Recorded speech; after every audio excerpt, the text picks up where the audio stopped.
നമ്മുടെ ഇന്നത്തെ വിഭവം നല്ല പഴുത്ത ഏത്തപ്പഴം കൊണ്ടുള്ളതാണ്.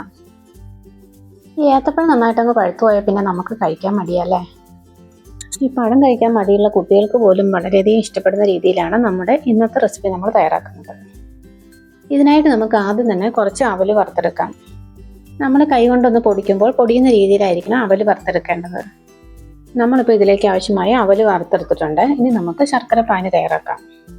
ഇത് ഉണ്ട ശർക്കരയായിരുന്നേ. ഞാനത് പെട്ടെന്ന് അലുത്ത് കിട്ടാനായിട്ട് പൊടിച്ചെടുത്തതാണ്. ഒരു മീഡിയം വലുപ്പത്തിലുള്ള ശർക്കരയാണ് എടുത്തിരുന്നത്. അതിലേക്ക് നമുക്ക് കുറച്ച് വെള്ളം കൂടി ഒഴിച്ച് പാനിയാക്കി എടുക്കാം.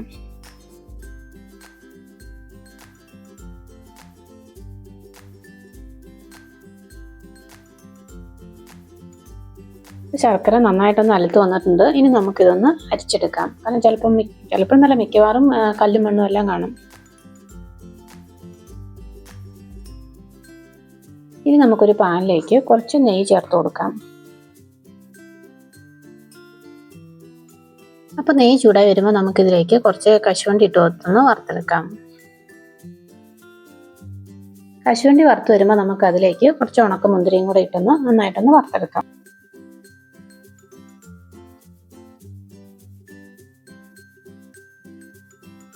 ഇപ്പം മുന്തിരിയൊക്കെ നന്നായിട്ടൊന്ന് വീർത്ത് വന്നിട്ടുണ്ട്.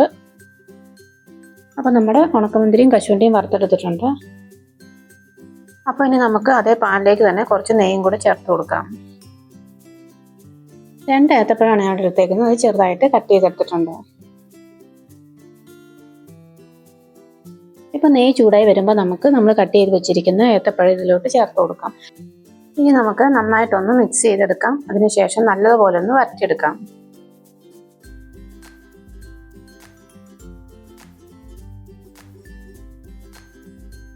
ഇപ്പോൾ നോക്കി ഏത്തപ്പഴം നല്ലതുപോലെ ഒന്ന് വെന്തുടഞ്ഞിട്ടുണ്ട്. ഇനി നമുക്ക് ഫ്ലെയിം ഓഫ് ചെയ്ത് കൊടുക്കാവേ. നമുക്കിതിലായിട്ട് ചേർക്കാനായിട്ട് തേങ്ങയും വേണം. 1/2 കപ്പ് തേങ്ങയാണ് ഞാനിത് എടുത്തേക്കുന്നത്. ഇത് ഞാൻ മിക്സിയിൽ ചെറുതായിട്ടൊന്ന് ക്രഷ് ചെയ്തെടുക്കുന്നുണ്ട്. ഇനി നമുക്ക് നമ്മൾ തയ്യാറാക്കി വെച്ചിരിക്കുന്ന ശർക്കര പാനി ഒരു പാനിലോട്ട് വെച്ച് കൊടുക്കാം. ഇതിലേക്ക് തേങ്ങ കൂടി ചേർത്ത് നല്ലതുപോലെ ഒന്ന് ഇളക്കിയെടുക്കാം. ഈ തേങ്ങയില്ലേ ശർക്കരയിൽ കിടന്ന് നല്ലപോലെ ഒന്ന് വിളഞ്ഞു വരുമ്പോൾ നമുക്കിതിലേക്ക് അവല് ചേർക്കാം. അവല് ഞാൻ വറുത്തതിന് ശേഷം പൊടിച്ചെടുത്തിട്ടുണ്ടായിരുന്നു. അവല് ചേർത്തതിന് ശേഷം നല്ലതുപോലെ ഒന്ന് മിക്സ് ചെയ്തെടുക്കാം. ഈ സമയത്ത് തീ നല്ലതുപോലെ കുറച്ച് വെക്കണം. പിന്നെ നല്ലതുപോലെ ഒന്ന് ഇളക്കി യോജിപ്പിച്ചെടുക്കാം. ഇതിലേക്ക് നമുക്ക് 1 ടീസ്പൂൺ നെയ്യ് കൂടി ചേർക്കാം. പിന്നെ ഫ്ലേവറിനായിട്ട് 1 ടീസ്പൂൺ ഏലക്ക പൊടിച്ചതും ചേർക്കാം. എല്ലാം കൂടെ നന്നായിട്ടൊന്ന് യോജിപ്പിച്ചെടുക്കാം. ഇപ്പോൾ അവലും ശർക്കരയെല്ലാം നല്ലതുപോലെ ഒന്ന് യോജിച്ച് വന്നിട്ടുണ്ട്. ഇനി നമുക്കിതിലേക്ക് വരട്ടി വെച്ചിരിക്കുന്ന ഏത്തപ്പഴം ചേർത്ത് കൊടുക്കാം. നമുക്ക് തീ കുറച്ച് വെച്ച് എല്ലാം നല്ലതുപോലെ ഒന്ന് മിക്സ് ചെയ്തെടുക്കാം. ഒരു 5 മിനിറ്റ് നല്ലതുപോലെ ഒന്ന് യോജിപ്പിച്ചെടുക്കണം കേട്ടോ.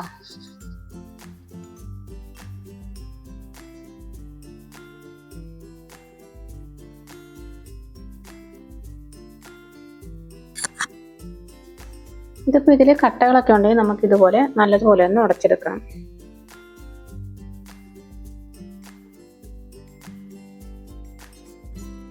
ഇതിലേക്ക് നമുക്ക് വീണ്ടും 1 ടീസ്പൂൺ നെയ്യും കൂടെ ചേർത്ത് നല്ലതുപോലെ ഒന്ന് മിക്സ് ചെയ്തെടുക്കാം. ഇപ്പോൾ ഇതിൽ നമ്മൾ ചേർത്തിരിക്കുന്ന പഴവും കൂടെ ഇതിൽ നന്നായിട്ട് ഇപ്പോൾ യോജിച്ചിട്ടുണ്ട്. അപ്പോൾ നമുക്കിതിലേക്ക് നമ്മൾ വറുത്ത് വെച്ചിരിക്കുന്ന കശുവണ്ടി മുന്തിരി ഉണ്ടല്ലോ അത് നമുക്ക് ചേർക്കാം. നന്നായിട്ടൊന്ന് മിക്സ് ചെയ്തെടുക്കാം. അപ്പോൾ നമ്മുടെ സ്വാദിഷ്ടമായ ഏത്തപ്പഴം റെസിപ്പിയുടെ തയ്യാറായിട്ടുണ്ട്. ഇതിനൊക്കെ നിങ്ങൾക്ക് ഇഷ്ടമുള്ള പേര് വിളിക്കാം കേട്ടോ. ഏത്തപ്പഴം വിളയിച്ചതെന്നോ എങ്ങനെ വേണേലും പറയാം. എന്നാലും സംഭവം സൂപ്പറാട്ടോ.